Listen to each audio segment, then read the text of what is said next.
Carnaval de Venecia tiene su origen en el siglo XII, se hizo oficial en el siglo XIII y tuvo su momento de apogeo entre el Renacimiento y el Barroco. El ciclo del carnaval se inicia en diciembre y concluye el miércoles de ceniza, es decir, la gente podía usar disfraces y máscaras desde la festividad de San Esteban, que es el 26 de diciembre, hasta el martes de carnaval, que es el último día de la precuaresma.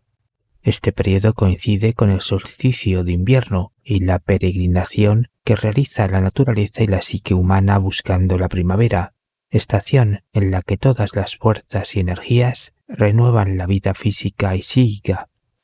Con este ciclo carnavalesco, la nobleza veneciana festejaba realmente las Saturnalias en diciembre y las Lupercalias en febrero, porque al recuperar esas fiestas paganas, las enmarcaron dentro del calendario cristiano y justificaron los rituales paganos dentro de la llamada risa pascual, etapa en la cual los sacerdotes hacían reír a sus feligreses con gestos obscenos y relatos cómicos durante los sermones y las misas.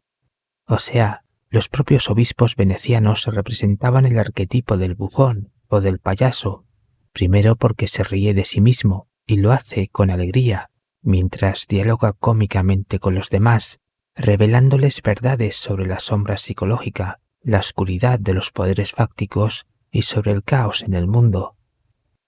Precisamente para la nobleza veneciana el carnaval estaba relacionado con las fiestas dionisíacas, que se celebraban entre diciembre y marzo, periodo en el cual los profanos asistían a dichas fiestas, mientras los iniciados acudían a los misterios dionisíacos.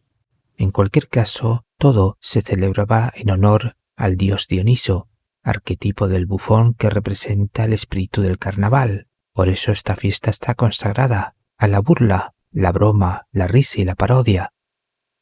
En consecuencia, durante esa fiesta, la nobleza veneciana suspendía temporalmente todas aquellas acciones relacionadas con el poder, la violencia y la autoridad.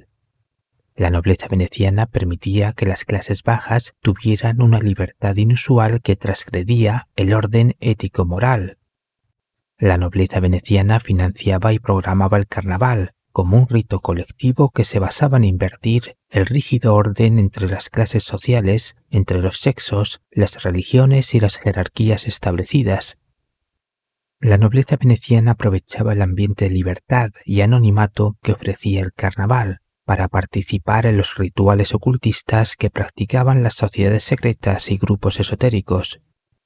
La nobleza veneciana, disfrazada y enmascarada, se confundía con las clases bajas, cuyo carnaval profano incluía fiestas con alcohol, sexo y danzas. Por otro lado, se encontraba el carnaval de los iniciados, caracterizado por ritos orgiásticos y nocturnos, donde los miembros de la nobleza veneciana se dejaban poseer por parte del dios dionisíaco, y para lo cual esa posesión estaba inducida por la música, la danza, las sustancias psicoactivas y la práctica de sexo en grupos héteros y homoeróticos. Todo esto induce a un estado de trance que permitía transgredir prohibiciones sociales y culturales, cometer sacrificios de animales y humanos y realizar rituales de vida, muerte y resurrección en honor a Dionisos y a otros dioses del inframundo. La nobleza veneciana entendía que el carnaval era una representación del mundo sagrado y simbólico, porque la vida humana estaba sometida a las fuerzas sobrenaturales y al tiempo cíclico del eterno retorno. Por ello, realizaban rituales con los que repetían simbólicamente hechos míticos y cosmogónicos, caracterizados por la dualidad entre el bien y el mal, entre la luz y la oscuridad, entre el orden y el caos, y entre la carne y el espíritu. La nobleza veneciana consideraba el carnaval como una festividad astroteológica, con connotaciones esotéricas y valores invertidos, donde el caos, el mal, la oscuridad, la carne, los pecados y los vicios dominaban el ciclo carnavalesco hasta el miércoles de ceniza. Después, el orden, el bien, la luz, el espíritu y las virtudes vencían finalmente. Todo esto se revelaba a los nobles venecianos como una lucha entre fuerzas cósmicas, telúricas, naturales y metafísicas, las cuales debían buscar un equilibrio entre opuestos a través del sacrificio final de Dioniso. donde se llevaba a cabo el ritual del Rey del Único Día, que simboliza el fin del carnaval, la llegada de la primavera y la desaparición de todos los pecados y males. Carl Jung, el Círculo de Eranos y los psicólogos junguianos analizaron la dimensión psicológica del carnaval y en particular del carnaval veneciano. Por ejemplo, indicaron que la mayoría de carnavales comparten características comunes. Sin embargo, el carnaval veneciano tenía un trasfondo más complejo. Es decir, Venecia es una laguna costera con llanuras de fango y pantanos de agua salada, por lo que tiene unas condiciones especiales que la vinculan directamente al inconsciente y lo sobrenatural. O sea, es una ciudad construida sobre el agua y se encuentra en el reino intermedio entre la tierra y el agua. Por eso su ubicación es adecuada para prácticas ocultistas, porque contiene poderosas energías de renovación, disolución y destrucción, así como límites muy fluidos entre los muertos y los vivos. Todo esto potenciaba el mundo sagrado del carnaval veneciano, donde la nobleza veneciana practicaba los misterios dionisíacos, pero estos estaban conectados con los misterios eleusinos y el culto a la diosa madre, pues Perséfone, la madre de Dioniso, es una diosa del inframundo, mientras que Deméter y Afrodita son consideradas diosas madres que concedían la fertilidad y prosperidad a la serenísima República de Venecia durante la primavera. La máscara veneciana tiene su origen en el teatro griego, porque durante las fiestas dionisíacas de la Grecia antigua se representaban comedias y tragedias, donde los actores utilizaban máscaras para transformarse en diferentes personajes.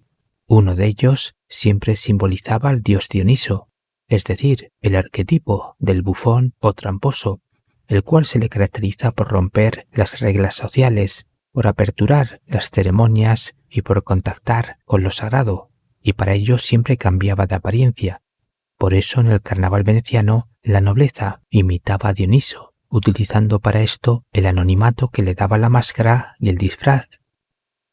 La nobleza veneciana, enmascarada y disfrazada, podía experimentar con su sombra individual y colectiva, podían mostrar su personalidad oculta, mezclándose con el pueblo sin ser reconocidos o sin temor a ser descubiertos en alguna reunión ocultista. Así que no necesitaban reprimir su lado oscuro, porque durante el carnaval tenían una libertad sin restricciones y sin consecuencias, pues podían cumplir sus deseos ocultos y podían manifestar su instinto cruel y sus actitudes inmorales, de manera que, al finalizar el carnaval, debían volver a su vida cotidiana como buenos cristianos. La nobleza veneciana participaba en su carnaval sagrado y en el carnaval profano. Con este último se pretendía una catarsis del pueblo mediante la diversión y el placer colectivo. A la vez, las clases bajas dejaban de preocuparse por los conflictos psicológicos, sociales y políticos, y como estaban distraídos en la fiesta, no prestaban atención a las dinámicas ocultistas y energéticas que propiciaba el ciclo carnavalesco. Por otra parte, la nobleza veneciana financiaba el carnaval para mostrarse como autoridades benevolentes, a la vez que generaban ingresos financieros con la llegada de extranjeros atraídos por la fiesta. Durante el carnaval veneciano se cometían delitos de homicidio y desaparecían personas, pues estas últimas podrían estar relacionadas con los rituales antiguos del carnaval sagrado, donde la música y la danza debían llevar a los iniciados hacia el éxtasis místico, a la vez debían confrontar las fuerzas oscuras y primitivas de lo sagrado, después de lo cual los iniciados debían cometer un sacrificio para ser divinizados, y ese sacrificio podía ser humano o animal. En cualquier caso, el sacrificado debía ser despedazado y comido en la práctica ritual de la homofagia. En definitiva, el carnaval veneciano medieval, renacentista y barroco tenía un trasfondo psicológico, simbólico y ocultista más complejo y profundo que otros carnavales. Precisamente Stanley Kubrick escenifica el carnaval veneciano en la película Eyes Wide Shut, donde el ciclo carnavalesco comienza en diciembre con una fiesta profana y con una fiesta sagrada con máscaras venecianas, donde el maestro de ceremonias lleva una máscara dionisíaca que representa al arquetipo del payaso. De hecho, Carl Jung y Carol Karenji consideraban que ese arquetipo estaba presente en todos los carnavales.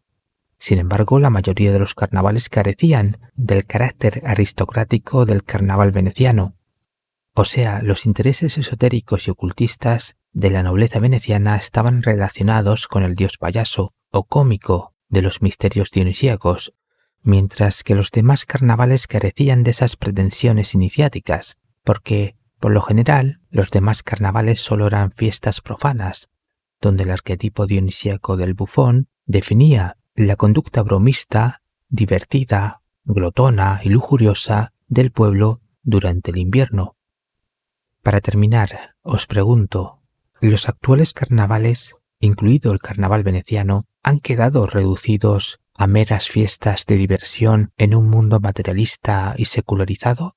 ¿O consideras que todavía tienen algún trasfondo psicológico?